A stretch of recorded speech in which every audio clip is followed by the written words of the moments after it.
Welcome. You're watching the Thrift Store Rundown, where we bring Hollywood home on a budget, but today, not necessarily.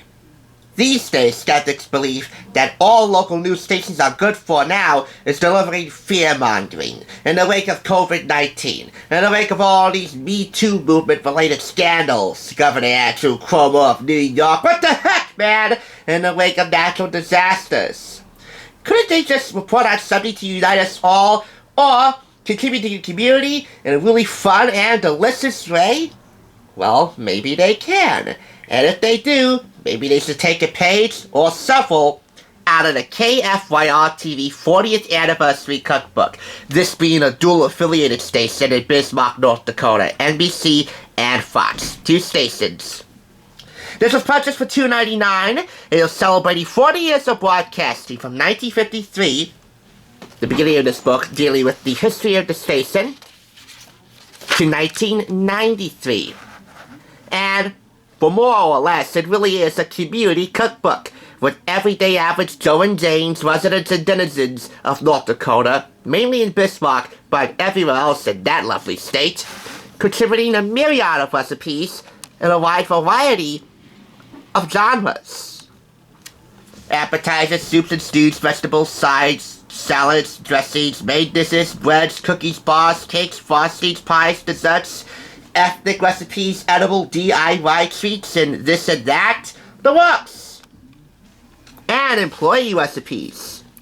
And I'll focus on those for the purpose of this video, but one everyday average Joe and Jane recipe definitely deserves my attention here because of its name alone. Ladrina A. Carter from Glen Ellen, North Dakota, contributed sexy chicken. Do you think this sounds at all sexy? 1 chicken cut up and skinned if desired. 1 can whole cranberries. 1 package dry onion soup mix. 1 bottle of French dressing. Does that particular combination of ingredients sound even remotely sexy? Has anybody ever tried it and confirmed that it is sexy? That it looks and tastes sexy? Well, I'll just accept this as a relative term. May I remind you, this was published in 1993. Another recipe that I want to share with you in here that doesn't really remotely sound like its name. A champagne dessert. Amanda Thyberg, Washburn, North Dakota. A package of cream cheese, frozen strawberries, crushed pineapple with juice, 2 bananas, Cool Whip, and walnuts. If you named the dessert after champagne, how come there's no champagne? Do people actually bake with champagne? Of course, it's a lovely after-dinner drink for those who fancy a good spirit or two at the end of their meal or during the meal, but do people actually bake with that? Is it really an active ingredient in a lot of confectionery? Well, that too I'll accept as a relatively delicious recipe, even though there is no champagne.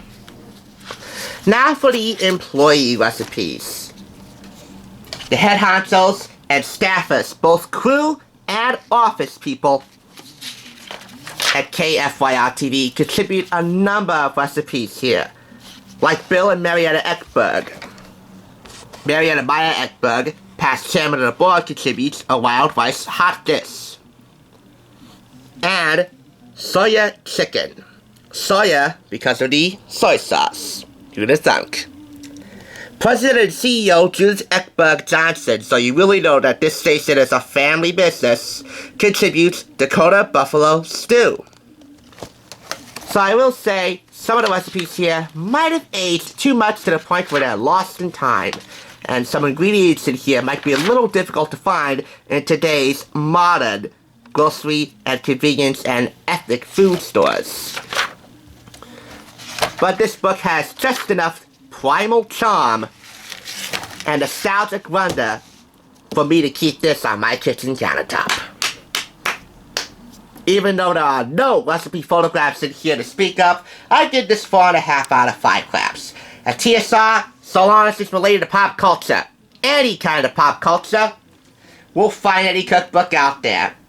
That's the way it is. And it is delicious. I know, it's an NBC and Fox affiliated station, but who among us would pass up the chance to quote the late, great Cronkite in a cookbook review?